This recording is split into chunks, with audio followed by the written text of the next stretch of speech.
안산 시민 여러분, 안녕하십니까? 더불어민주당 황은하 의원입니다.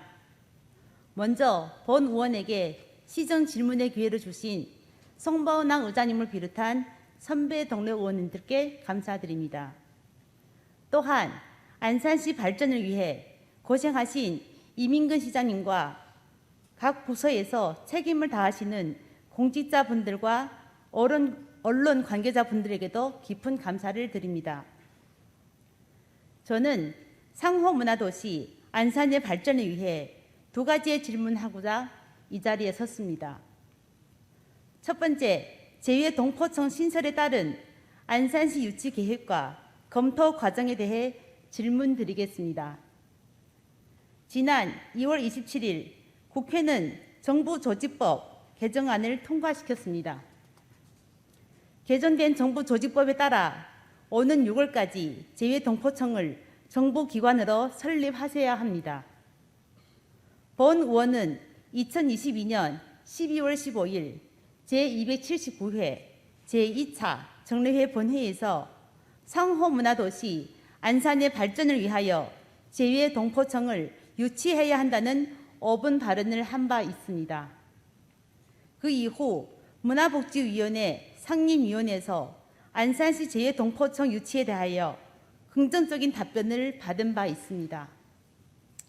최근 언론 보도에서 인천시와 서울시, 광주광역시에서 제2동포청 설립의 본격화를 앞두고 유치를 위해 서명운동을 하는 등 총력을 다하고 있는 모습을 접할 수 있었습니다.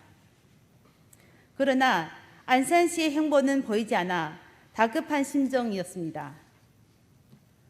우리 안산시에는 제2동포청을 유치를 위한 계획이 있으신지, 또한 어떠한 검토 과정이 있었는지에 대해 시장님 답변을 부탁드립니다. 두 번째, 안산시 외국인 노인 복지를 위한 지원 방안에 대해 질문드리겠습니다.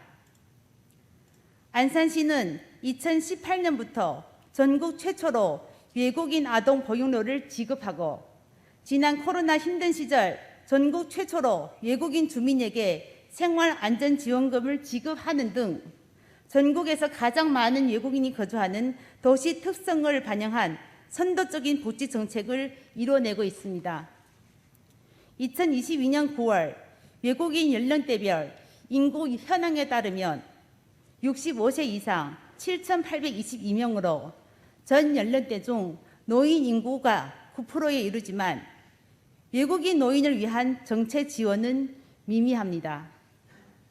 수년 전 코리아 드림 꿈을 찾아 고국의 품에 돌아와 삶의 터전을 시작해 오신 1세대 동포분들은 힘든 일, 고진 일 가리지 않고 우리 지역 경제 발전에 기여해 왔습니다. 이제는 세월이 흘러 제2고향에서 남은 노후 생활에 걱정이 앞섭니다. 국적을 따고 싶지만 경제적 능력과 문화적 차이, 언어 이해력도 부족하기 때문에 귀하의 문턱은 상대적으로 매우 높습니다. 국적 취득이 되지 않아 자국민에게 주어지는 기초연금 수령 제외는 물론 주거 문제, 공과금 부담과 안정적인 생활 유지에 어려움이 많습니다. 심지어 외국인 노인들은 가족과 떨어져 홀로 지내면서 월 건강보험료 14만 2천 원을 의무적으로 납부하셔야 하는 힘든 현실도 있습니다. 누구나 꿈꾸는 안정적이고 행복한 은퇴를 보내려면 가장 중요한 게 바로 꾸준한 소득입니다. 경제적으로 준비가 되었다면 다행이지만 그렇지 않은 경우도 많고 건강과 생활 유지를 위해 육체적으로 일자리 구하고 싶은 분들도 있습니다. 존경하는 이민근 시장님, 상호문화도시 안산 노인 일자리 창출 제도를 폭넓게 자국민, 외국민 편견 없이 접근할 수 있도록 검토해 주시길 당부 부탁드립니다. 또한 노인 대중교통수단 무료 이용 등에 필요한 재정적 지원을 외국인 노인에게도 적용할 수 있는 방안을 찾아주시길 부탁드립니다.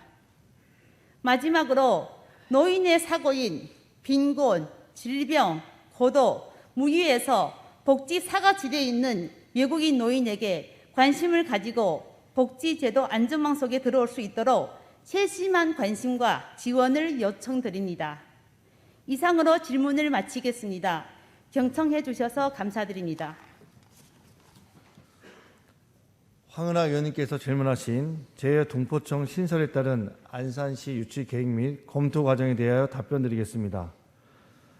먼저 답변에 앞서 재외동포의 정의에 대해 간략히 말씀드리면, 재외동포는 대한민국 국민으로서 외국의 영주권을 취득했거나 외국에 거주하는 재외국민과 한때 대한민국 국적을 보유하였다가 외국 국적을 취득한 사람 또는 그 직계 비속인 외국 국적 동포 모두를 칭합니다.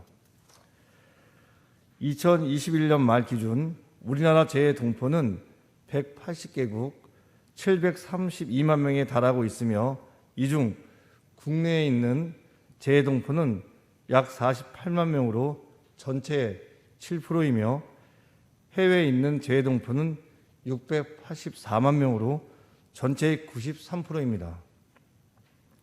저출산 고령화 시대를 맞이해 이러한 재외동포는 인구 절벽 위기와 산업 현장 인력 확보 차원에서 우리 시에 도움이 될 것으로 보입니다.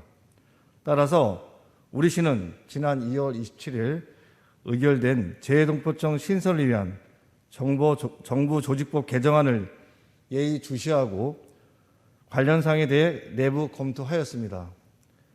검토 결과 재외동포들의 권익보호와 인권보호, 원스톱 지원 강화를 위해 재외동포청의 필요성에는 공감하나, 현재 재외동포 정책, 지원 등 업무별 수행 부처가 외교부를 비롯한 법무부, 교육부, 문화체육관광부 등 8개 부처가 혼재되어 있어 재외동포청만을 우리 시에 유치하여 얻을 수 있는 연계 효과가 명확하지 않는 상황이며, 재외동포청 유치에 대한 사회적 공감대가 형성되지 않는 점도 있어 더욱 신중한 검토가 필요할 것으로 보입니다. 2023년 2월 현재 우리 시 외국인 수는 약 8만 9천여 명으로 시 전체의 12%를 차지하고 있는 상황에서 외국 국적 동포뿐만 아니라 등록 외국인을 아우르는 총괄적인 외국인 정책이 필요하며, 이를 위해 외국인 주민지원본부를 비롯하여 경기도 외국인 인권지원센터 등 다양한 지원기관이 외국인에 대한 행정 서비스를 제공하고 있습니다. 이런 측면에서 재외동포청 유치가 아니더라도 향후 재외동포청과 업무 협력 체계를 구축하여 적극적으로 해외동포 지원 업무를 추진해 나가겠습니다. 이상으로 황은하 의원님께서 첫 번째로 질문하신 사항에 대한 답변을 마치겠습니다. 복지국장 박소은입니다. 황은하 의원님께서 질문하신 외국인 노인을 위한 지원 방안에 대하여 말씀드리겠습니다. 우리 시 올해 외국인 관련 예산은 약 117억 원으로 외국인 지원 본부를 통해 외국인 상담 지원, 고용 지원, 다문화 가족의 사회 통합 등 다양한 사업을 선도적으로 실시하고 있으며, 2018년 전국 최초 외국인 자녀 보육료 지원을 시작으로 올해는 외국인 자녀 연장 보육료 지원 사업도 신설하였습니다. 외국인 어르신들을 위해서는 원곡동에 다목적 노인 여가복지관을 건립 예정이며, 올해 안에 온누리 경로당과 기양민 경로당을 매입 이전하여 어르신들의 여가복지 공간을 확충할 계획입니다. 또한 사할린 동포 영주 기국 및 정착 지원 사업으로 현재 709명의 사할린 동포에게 각종 복지급여 지급은 물론 장례 지원, 보건의료 등 다양한 서비스를 제공하고 있습니다.